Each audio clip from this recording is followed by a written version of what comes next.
everybody, and welcome back to Ruler 101. Now, today, we're going over a ruler that I personally have had zero experience with. It was really fun to get to look at her and look at all the different tools that were in her disposal before trying to cobble together some kind of deck and idea as to what you would play while playing this ruler. But before I get any more into it, I just want to remind everyone that we currently have our Game Squared 100 subscriber contest going on. In order to enter it and win both a signed Game Squared shirt and a starter deck of your choosing from the new set, all you have to do is like this video, subscribe to our channel, and comment down below with your favorite piece of content or what kind of content you would like to see in the future. Anyway, on to the ruler. Nameless girl! Whoa! Fade in, it's beautiful! Alright, so vanilla ruler human, J activate. Pay red, blue, 2. If a human was put into your graveyard from a field this turn, you may pay 0 to play this ability instead. Now I first saw her and was like, oh cool, tribal human. That's pretty neat. But then I flipped her over into Shonda Ark, the Flame of Hatred. A nightmare human ruler with attack 1200 and defense 1200. Enter, destroy all other humans. Like, you want to play humans so that your humans can die, but you also are going to nuke them when she enters. She also has rest, prevent all damage that would be dealt by target human resonator until end of turn, and activate. Pay red and 1. This card deals 500 damage to target human. Okay, so the way I'm going about this is she has really no place in a normal deck. There are humans that exist. Don't get me wrong, they exist. But there are so few that see play in regular decks. It was really crazy just trying to find a deck that works with her. And I did find it. But before that, I need to show you all of her support. Starting with the Queen's Butler. 1 white for a Butler human resonator. Attack 200, defense 400. Continuous. Your J ruler cannot be targeted by spells or abilities your opponent controls. I should mention that it's J/ruler for some reason, which is odd. Anyway, he's just a 1-drop human. That's why he's in there. Also, after she enters the field, you can play him to make her completely untargetable and just for protection, basically, because she's a big body and she's not going to get hurt by much except kill spells. Anyway, next up, we have the main human combo that I decided to run because they banish themselves and they search for more. I'm talking, of course, about Jekyll the Order. 2 white for a 500 resonator. With enter, you gain 200 life. That's okay, But he also has activate, pay black, banish this card, search your deck for a card named Hide the Chaos, and put it into your field. This triggers its enter ability, then shuffle your main deck.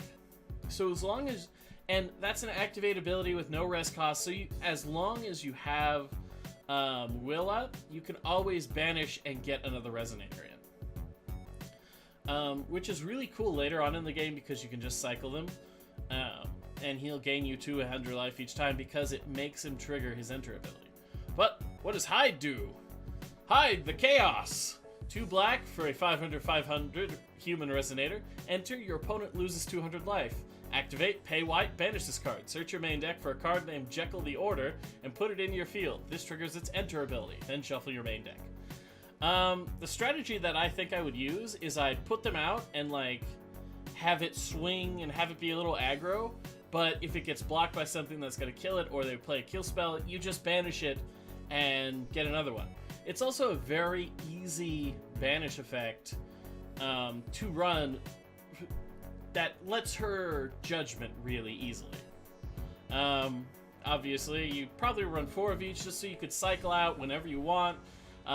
Jekyll's gonna die. Oh, look, it's Hyde. Hyde's gonna die. Oh, look, it's Jekyll. I thought, like, I found this card and I was like, hey, this is pretty fucking cool. Like, recently we got the inverse Jekyll and Hyde, but I think this is a much cooler concept. Like, just being able to switch at will and going back and forth between the two is pretty cool. But, the main reason I'm running both that and the Butler is because they're really easy to get out and stay out. And you kind of want that when you're playing this next human. Shonda Ark, the Mad Maiden. Oh, look, Shonda Ark in a Shonda Ark deck. Neat. This card gains swiftness, and this card cannot be destroyed as long as you control 3 or more J resonators.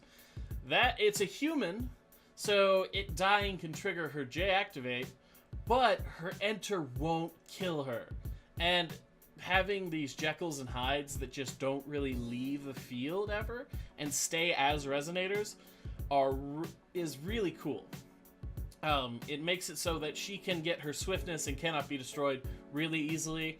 And also, Jeanne d'Arc hits the field before her enter ability triggers, so she'll count as a J resonator towards that total cost. And then if you have at least one other J resonator, the destruction effect will happen, then she'll lose her ability, so she won't get destroyed anyway.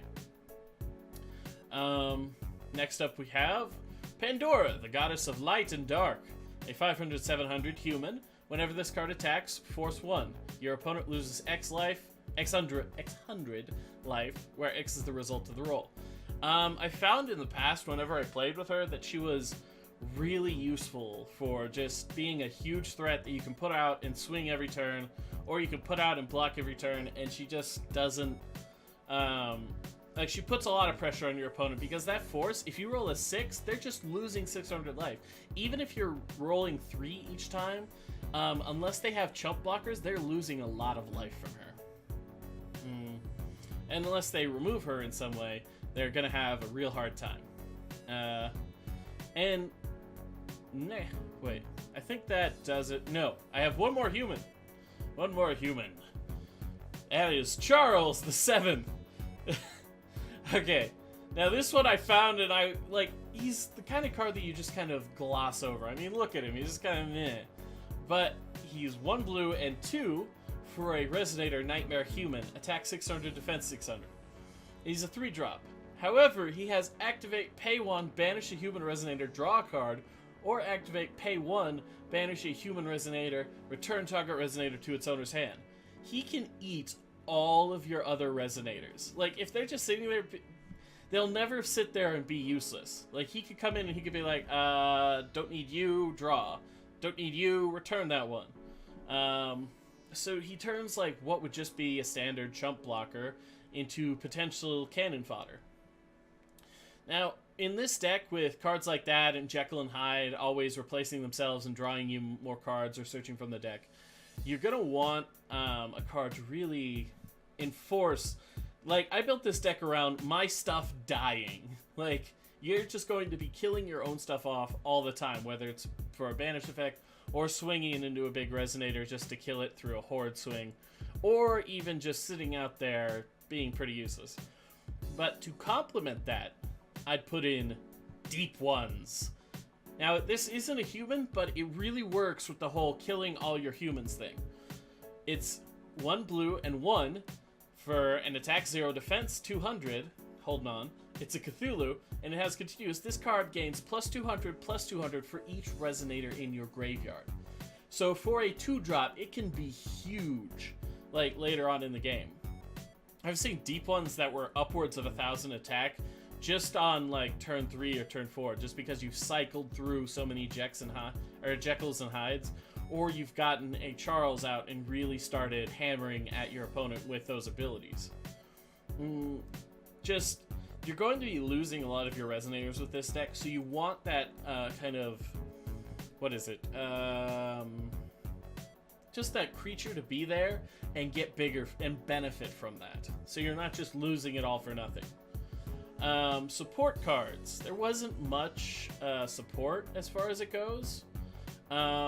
She does have a Persecution card where you play it, basically you play it and then you rest 2 Resonators if your ruler is Jeanne d'Arc. You rest one instead, I think, and then you destroy a resonator. Then the destroyed resonator's controller can copy it and do it. It's really terrible. It creates this chain of destruction that's just not too great. But she does have one card that I think it looks like it was printed for her. That is really awesome. Voice of the False God. 1 blue and 1. Banish a resonator. If you do, draw 2 cards. If you banished a human this way, draw 3 cards instead. And it's a chant instant. So you can do it in response to a kill spell and banish the resonator and gain some benefit on it. Or just do it at the end of your opponent's turn to just be like, aha, instant speed. Oh, look at it. Just the fact that it's an instant that draws you 2 cards at least, but will always draw you 3 cards in this deck is amazing. Aside from that, that's all the real like type advantage that you'd really run in her. Just fill your deck with humans, and when they die, flip her and be a badass. Or don't flip her for a while and just focus on grinding out with those hides and Jekylls until you fill your graveyard and get your deep ones huge. This was really fun to research this ruler. Like, I'm looking forward to other ones that I really haven't put thought to in the past. If I were running a deck using her, I'd probably do that. Yeah, that's pretty good as far as it's solid, honestly. But there's always room for improvement, and as I said, I'm not familiar with this ruler. So if you personally have a deck, I'd love to see it down in the comments below. But besides that, this has been Ruler 101, and I'll see you all in the next video. Bye-bye!